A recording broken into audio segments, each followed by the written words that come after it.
and welcome back to my channel. Welcome if you are new. I haven't done an update in the longest time when it comes to Emmy and my postpartum journey, so I definitely want to jump right into this one. I'm gonna start with sleep. We have been very fortunate that sleep has gotten better. Emmy was a very short napper, and that has changed dramatically. During the day now, she takes a nap from about 1 to 3, and I normally have to wake her up. She probably could sleep longer, but I don't want her to sleep longer because then that just makes night times harder when it comes to her falling asleep at night. So I would say she is a regular 2-hour napper, which I never thought this day would come.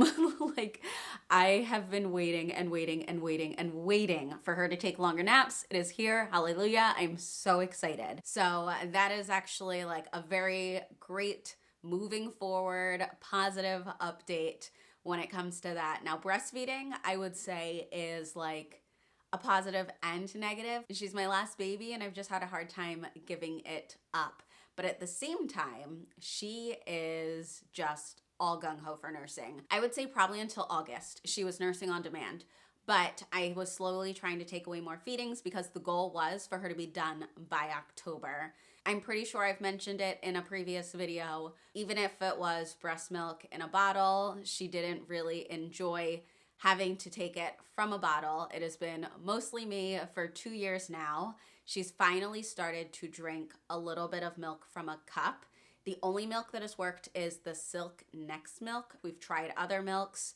For some reason, she likes that one, and that is the one we have been sticking with. It's like a combination of oat milk and soy milk, and it's completely non-dairy, but that is what she likes. There was for sure a decrease in my milk supply when we went from on demand to just 2 or 3 feedings. I thought that with my milk supply decreasing, she wouldn't want it anymore. If I can distract her with other things, sometimes we can get away with not doing a morning feed, but she still does nurse before nap time and before bedtime. And again, sometimes I'm able to replace that with a milk cup, but normally it is breastfeeding. I know it's gonna be really tough when it ends, but at the same time, I'm getting to that point where I'm just ready to have my body back to myself.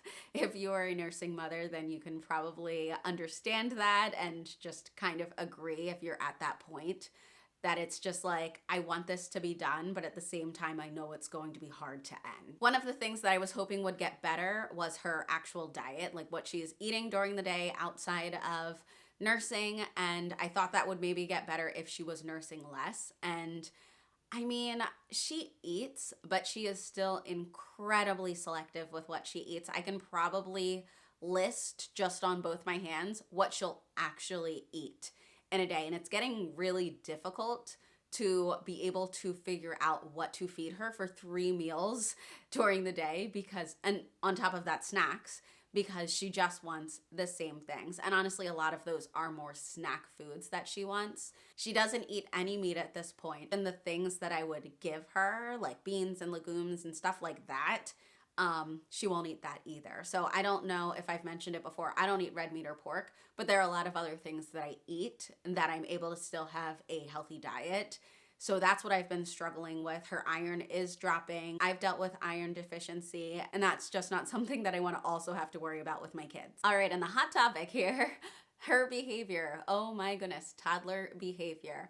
I guess I should just real quick talk about speech. I have no concerns about her speech. She speaks full sentences when she feels like it.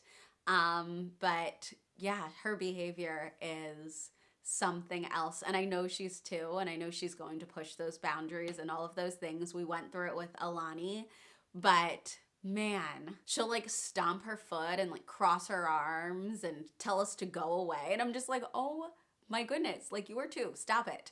But yeah, that's where we are. I know people say like terrible 2s and everything, but I do feel like at every age there is something. So it's not just 2-year-olds. It's 2, it's 3, it's 4 right now with Alani for sure. We have some 4-year-old issues. But it's also just really fun to see her personality. She is a spitfire for sure. She does not let anyone push her around, and she's just so funny. So She loves being silly and she absolutely loves to sing. She loves singing. She just sings along with every song, no matter if she knows the words or not. The last thing I want to talk about is my postpartum like journey, recovery, just how I'm doing. Because I think that so many people forget that moms have gone through so much as well. It's not just about the kids. We are just not the same person that we were when we originally had that little baby or got pregnant or anything like that. And so much is changing for us as well. I still could be taking better care of myself, but I am working toward that. I recently signed up for a barre studio, so I'm taking barre classes whenever I can make the time for those. That has been about like 2 or 3 times a week, so that has been really good for me. It's just this time for just me, and I don't think about anything else. I just focus on my workout, and I just love doing that. I come out refreshed and just ready for the day. So that is something for me that I've really been enjoying. Something that I'm still working on is I need to get better at taking my iron. I did start like a collagen that I was putting into my coffee, and that's something I fell off of. So I need to get back into that, as well as my iron, just making sure that I'm getting the nutrients that I need. And I know I said it before, but I really need to get physical therapy, because if I bend forward in just like the wrong angle, this muscle right here just like tightens and spasms, and it just is incredibly uncomfortable. It's kind of like, it feels like a Charlie horse that you would get in like your foot, except it's just right here. And I know because that's the exact area that always bothered me when I was pregnant. So that is just, I don't know what I did to it, but clearly I need to take care of that. I'm gonna be completely honest, I need to take care of a lot of things. I didn't get my eye doctor appointment. I didn't make my gynecological appointment. I didn't just see a regular physician.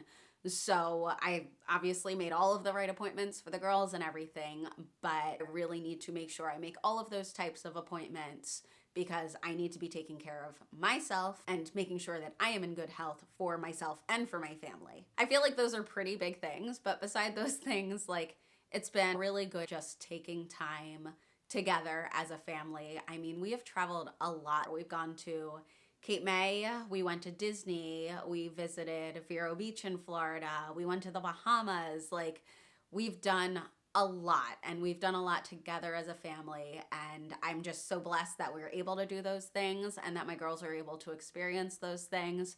But again, I need to make sure that I am taking care of myself so that we can continue to do those fun things. I hope 2023 is just a beautiful year for you and your families, and I just wish you all the blessings. Thank you so much for watching my videos and supporting me, and I will see you in the next one. Bye.